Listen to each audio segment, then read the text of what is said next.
ETF index mutual funds నేర్చుకుని stock మార్కెట్లో రాణించాలనుకుంటున్నారా? వెంటనే ఈ నెంబర్కి కాల్ చేయండి.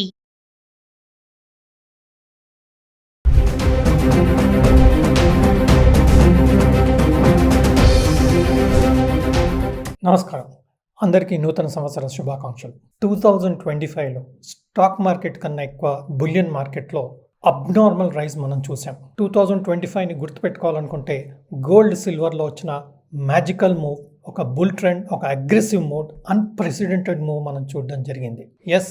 2011-2012 పీరియడ్లో కూడా సిల్వర్ దాదాపు 16,000 పర్ కేజీ, 20,000 పర్ కేజీ నుంచి 65,000-66,000 రూపీస్ పర్ కేజీ వెళ్ళాక అక్కడి నుంచి మేజర్గా కరెక్షన్ వచ్చి 40,000-50,000 రూపీస్ పర్ కేజీకి కరెక్షన్ రావడం చూసాం. బట్ 2025లో మాత్రం ఈ రైజ్ అనేది అగ్రెసివ్గా పెరిగి అగైన్ కరెక్షన్ రాకుండా ఆల్ టైమ్ హైని క్రాస్ చేస్తూ దాదాపుగా మనకి ఇప్పుడు 2,40,000 rupees per KG to 2,50,000 rupees per KG లెవెల్కి రావడం చూస్తున్నాం. ఆల్మోస్ట్ 150% వరకు మూమెంట్ మనం చూసాం సిల్వర్ ఒక్క సెక్యూరిటీలోనే, ఒక్క ప్రెషియస్ మెటల్లోనే. మనందరికి తెలుసు సిల్వర్ ఇండస్ట్రియల్ అప్లికేషన్స్, ఎలక్ట్రానిక్ కంపోనెంట్స్లో కూడా యూజ్ చేయడం అనేది మనందరికి తెలిసిన విషయమే. బట్ ఇది ఒక క్రిటికల్ మినరల్ కింద కేటగరైజ్ చేయడము ఒక మేజర్ చేంజ్ ఓవర్గా మనం చూస్తూ ఉన్నాం.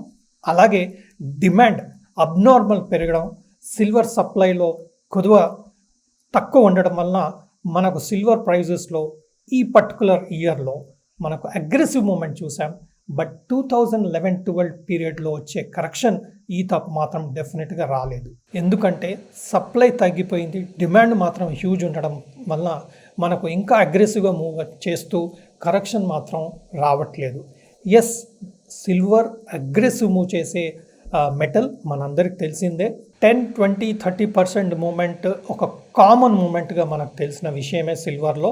So silver 2,50,000-2,55,000 rupees per KG బులియన్లో వస్తే దాదాపుగా కరెక్షన్ వచ్చినప్పుడు మాత్రం 2,25,000-2,30,000-35,000 రూపీస్ పర్ కేజీకి కరెక్షన్ లాస్ట్ వీక్లో రావడం మనం చూస్తున్నాం. అదేవిధంగా గోల్డ్ కూడా 80,000-85,000 రూపీస్ మ్యాక్సిమం ఉన్న పర్ తులా ప్రైస్ కరెంటుగా మాత్రం 1,40,000 రూపీస్ పర్ కేజీ వరకు రావడం మనం చూస్తూ ఉన్నాం.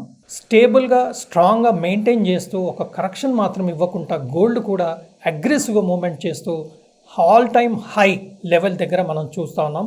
కరెక్షన్ కూడా అంత హెవీగా రాకపోవడం మనం చూస్తూ ఉన్నాం. సో ఎవరైతే మిస్ అయ్యారో, కరెక్షన్ కోసం వెయిట్ చేస్తున్నారో వారికి ఇంకా వెయిట్ చేయాల్సిన అవకాశం ఉంటుంది. ఎందుకంటే ఇమ్మీడియట్గా ఉన్న మొమెంటం, ఇమ్మీడియట్గా ఉన్న స్ట్రెంగ్త్ కరెక్షన్ మోడ్గా వెళ్ళే అవకాశం మాత్రం కనబడట్లేదు. ఒక side interest rates federal reserve తగ్గిస్తూ వస్తుంది. అది ఎప్పుడైనా గోల్డ్ సిల్వర్కి పాజిటివ్. ఎన్నో వీడియోస్లో ప్రీవియస్ సెషన్స్లో కూడా చెప్పడం జరిగింది. ఎప్పుడైతే ఫెడరల్ రిజర్వ్ ఇంట్రెస్ట్ రేట్ తగ్గిస్తుందో ఆటోమేటిక్గా బులియన్ మార్కెట్లో స్ట్రెంగ్త్ ఏర్పడుతుంది. ఇది మనం హిస్టారికల్ రిలేషన్షిప్ మనం చూసిన విషయమే. బట్ కరెంట్గా సప్లై కన్స్ట్రెయింట్స్, అప్లికేషన్స్ ఇష్యూ వలన ఈ సిల్వర్ మూమెంట్ బులియన్లో స్ట్రెంగ్తన్ అవుతుంది. ఇప్పుడు గోల్డ్ సిల్వర్ మూమెంటే రెగ్యులర్గా మనం చూస్తున్నాం. బట్ ప్రస్తుతం ఉన్న సిచ్యువేషన్లో గోల్డ్ సిల్వర్ కాకుండా ఈవెన్ ప్లాటినం, పలాడియం, ఇందులో కూడా మనం మేజర్ మూవ్స్ చూస్తూ ఉన్నాం. ప్లాటినం, పలాడియం విషయానికి వస్తే మనకు బార్స్ రూపంలో దొరకవు మార్కెట్లో. మనం కొనాలి అంటే అవైలబిలిటీ లేదు. Only industrial purchase or maybe jewellery వాళ్ళు డైరెక్ట్గా ప్లాటినం కొంటుంటారు. బట్ ప్లాటినం బార్స్ అంటూ అవకాశం లేదు. There are some platinum bars available online in Amazon, that too not in India, but they are very expensive. Cost పరంగా చూసుకుంటే 10-20% ఎక్కువ కనపడతా ఉంది. బట్ ప్లాటినం ఈటీఎఫ్ కూడా లేదు. ఓన్లీ యుఎస్ వాళ్ళకు ఎవరైతే ఇన్వెస్ట్మెంట్ చేసే అవకాశం ఉందో వారికి మాత్రం ప్లాటినం ఈటీఎఫ్, పలేడియం ఈటీఎఫ్, ప్లాటినం పలేడియం కాంబినేషన్తో ఉన్న ఈటీఎఫ్స్ కూడా అవైలబుల్ ఉంది. ఎవరికైతే యూఎస్లో ఇన్వెస్ట్ చేసే అవకాశం ఉందో వారికి ఆ పర్టికులర్ ఈటీఎఫ్స్ని అక్యుములేట్ చేసుకునే అవకాశం ఉంది. బట్ వన్ థింగ్ మనం గుర్తుపెట్టుకోవాల్సింది ఏంటంటే ప్లాటినం, పలేడియం ఆల్రెడీ చాలా మూమెంట్ ఇవ్వడం జరిగింది.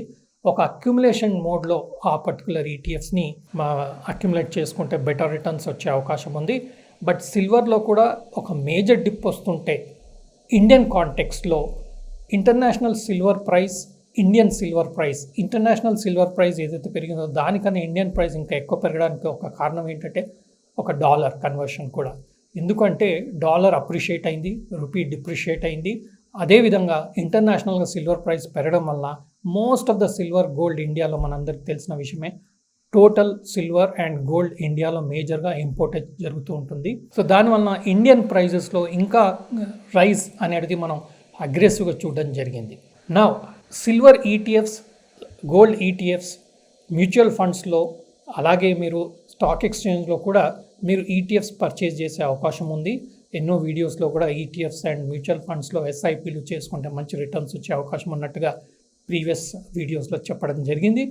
బట్ ఈ పర్టికులర్ ఈటీఎఫ్ ఇప్పటికైనా ఎస్ఐపి కంటిన్యూ చేసుకునే అవకాశం లేదా స్టార్ట్ చేసే అవకాశం మాత్రం ఆలోచిస్తే బెటర్గా రిటర్న్స్ లాంగ్ టర్మ్లో వచ్చే అవకాశం ఉంది.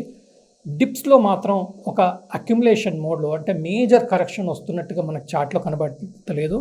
రండి మనం చార్ట్లో ఎలా ఉంది సిల్వర్, గోల్డ్ చెక్ చేస్తాం. సిల్వర్ విషయానికి వస్తే international CFD prices dollars per ounce విషయానికి వస్తే మనకు దాదాపుగా $84 వరకు వచ్చాక $70 దగ్గరికి కరెక్షన్ వచ్చి ఇప్పుడు $70 to $77 మధ్యన ఒక సైడ్ వేస్ ప్రైస్ యాక్షన్ మాత్రం మనం సిల్వర్లో చూస్తున్నాం. అదేవిధంగా గోల్డ్ విషయానికి వస్తే డాలర్ రూపంలో కూడా చూస్తే ఒక మేజర్ కరెక్షన్ అనేది $4540 నుంచి దాదాపుగా $4300 రావడం చూసాం. ప్రస్తుతం ఇక్కడ మనకు 43 నుంచి 4450 రేంజ్లో ట్రేడ్ అవుతున్నట్టుగా మనకు కనపడతా ఉంది. అదే విషయంగా మనం గోల్డ్, ఇండియన్ సిల్వర్ చూడాలనుకుంటే మనం ఎంసీఎక్స్లో వచ్చే ఫ్యూచర్స్ ప్రైజెస్ మనం చూసుకోవచ్చు. ఎంసీఎక్స్లో మనకు గోల్డ్ విషయానికి వస్తే ఎంసీఎక్స్ 1,34,700 నుంచి దాదాపు 1,40,400 రేంజ్లో మనకు రీసెంట్గా మూమెంట్ ఇవ్వడం చూసాం. బట్ ప్రస్తుతం ఉన్న స్టేజ్లో మనకు 1,34,500 to 1,37,000 పర్ తులా రేంజ్లో ట్రేడ్ అయ్యే అవకాశం మాత్రం చార్ట్స్ పరంగా కనబడుతుంది. ఈ ట్రెండ్ అనేది ఈ sideways action with positive bias moment ఇచ్చే అవకాశం మాత్రం మనకు గోల్డ్ అండ్ సిల్వర్ విషయంలో కనబడుతోంది. బట్ ప్రస్తుతం ప్లాటినంలో లిక్విడిటీ లేదు. సో ప్లాటినంలో, పల్లేడియంలో మనం ట్రేడ్ చేసే అవకాశం కనబడట్లేదు. ముందుకి వీటిలో వస్తున్న డిమాండ్ వలన ఆ పర్టికులర్ సెక్యూరిటీ, ఆ పర్టికులర్ ఫ్యూచర్స్లో కూడా ఎంసీఎక్స్లో ఇంట్రడ్యూస్ చేసే అవకాశం కూడా వచ్చే అవకాశం ఉంటుంది. ఎందుకంటే వాల్యూమ్స్, యాక్టివిటీ, డిమాండ్ పెరిగితే లిక్విడిటీ కూడా ఇంప్రూవ్ అవుతే ఆటోమేటిక్గా మన ఫ్యూచర్స్లో ఇంట్రడ్యూస్ చేసే అవకాశం మాత్రం లేకపోలేదు. సో గోల్డ్, సిల్వర్ ఒక సైడ్ వేస్ ప్రైస్ యాక్షన్లో కంటిన్యూ చేసే అవకాశం ఉంది. భారీ రైజ్ తర్వాత ఇప్పుడు కరెంట్ సిచ్యువేషన్ మాత్రం ఒక sideways activity gold and సిల్వర్లో మనం చూస్తూ ఉన్నాం. ఫెడరల్ రిజర్వ్ అనౌన్స్మెంట్ ఇప్పుడు ప్రస్తుతం ఏమీ లేదు. నెక్స్ట్ జనవరి ఎండింగ్లో అగైన్ ఫెడరల్ రిజర్వ్ ఒక అనౌన్స్మెంట్ వలన ఏదైనా ఇంట్రెస్ట్ రేట్ తగ్గిస్తే ఇంకా గోల్డ్, సిల్వర్ ప్రైజెస్ కూడా పెరిగే అవకాశం లేకపోలేదు. Thank you.